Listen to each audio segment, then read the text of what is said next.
Hey everyone, I hope you had a great week. So today's story is, stop! Wolf, what's wrong? This is my time to shine, okay? So yesterday we talked a little bit about my personal stories, especially when it came to the three little pigs. Yes, I did see that puppet news update, yes. So today I want to make sure we read that story, the true story of the three little pigs. So you want me to read? No. I will read it. You want to take over story time today? Yes, that's right. That is what I want to do. Oh, okay, well then I guess I will save my story for another day and you can take over today. Oh, thank you. Thank you so much. Okay, get out of here. Okay, bye guys. I guess Wolf is taking over. Okay, let's change this up. Voila! Okay, so kids, today I'm going to tell you the true story of the three little pigs because it's very important to me that you know that it was not my fault. Okay, so the true story of the three little pigs, as told to John Siska, he was my author, and illustrated by Lane Smith. Okay, and of course, always sponsored by First Five, Yuba County. Okay, here we go.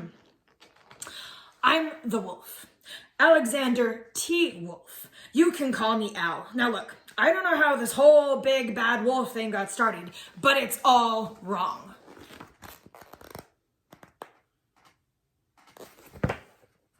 Maybe it's because of our diet. Hey, it is not my fault that wolves eat cute little animals like bunnies and sheep and pigs. That's just the way we are. If cheeseburgers were cute, folks would probably think you were big and bad too.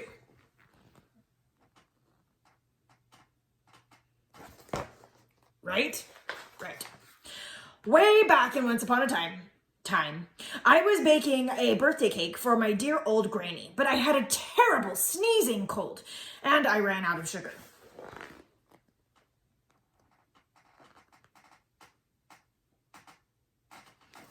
Yeah, it happens, right? So of course, the minute, wait, back up. I walked down the street to ask my neighbor for a cup of sugar. Now, this neighbor was a pig, and he wasn't too bright either. He built his whole house out of straw. Can you believe it? I mean, who in his right mind would build a house of straw?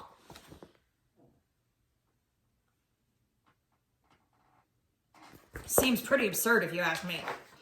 So of course, the minute I knocked on the door, it just fell right in. I didn't want to just walk into someone else's house, right? So I called, little pig, are you in? No answer. I was just about to go home without the cup of sugar for my dear old granny's birthday cake. But that's when I felt my nose started to itch. It was a sneeze coming on. So I huffed, and I snuffed.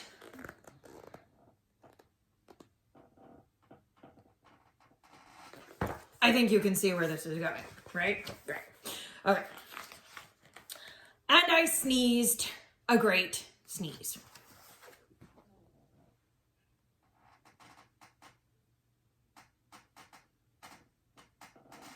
Yeah, straw house, bad idea. And you know what? The whole darn straw house just fell down. And right in the middle of the pile of straw was the first little pig, dead as a doornail. He'd been home the whole time.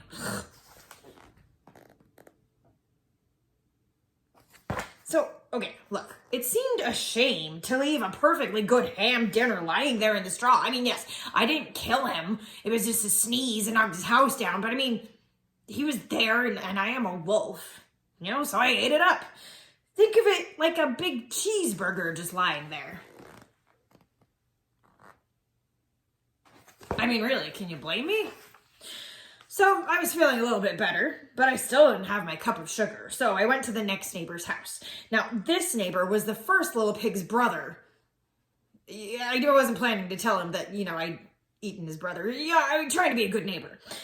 He was a little smarter, but not much. He had built his house out of sticks.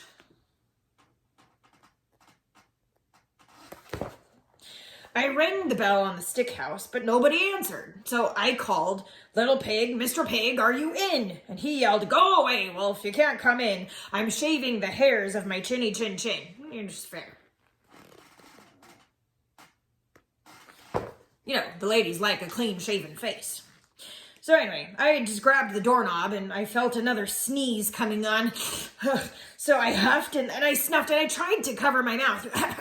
But, you know, I have little arms and I sneezed a great sneeze.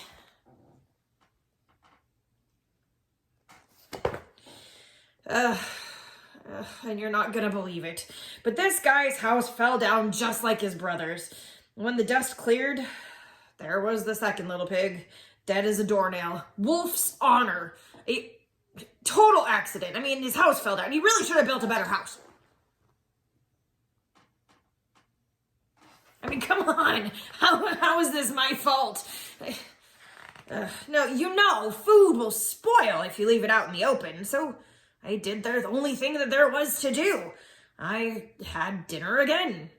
You know, think of it as a second helping. I was getting awfully full, but my cold was feeling a little better, and I still didn't have that cup of sugar for my dear old granny's birthday cake. So I went to the next house.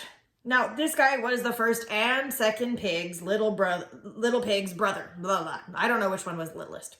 But he must have been the brains of the family because he had built his house of bricks. Very, very smart, yes. So I knocked on the brick house. No answer. I called, Mr. Pig, Mr. Pig, are you in? And do you know what that rude little porker answered? Get out of here, Wolf. Don't bother me again. The nerve of this guy. I mean, can you believe it? Just so rude. Talk about impolite. He probably had a whole sack full of sugar, and he wouldn't even give me one little cup for my dear old sweet granny's birthday cake. What a pig. I was just about to go home and maybe make a nice birthday card instead of a cake when I felt my cold coming on again. I huffed, and I snuffed, and I sneezed once again. Then the third little pig yelled, "And your old granny can sit on a pin."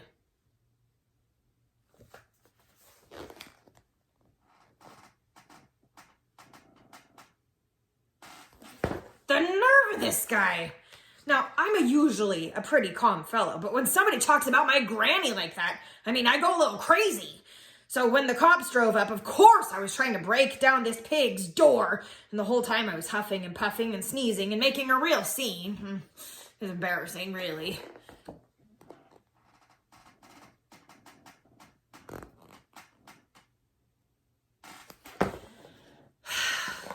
Yeah.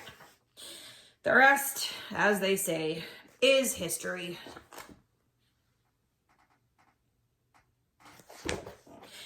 The news reporters found out about the 2 pigs I had for dinner, and they figured a sick guy going to borrow a cup of sugar didn't sound very exciting. So they jazzed up the story with all that huff and puff and blow your house down, and they made me the big bad wolf.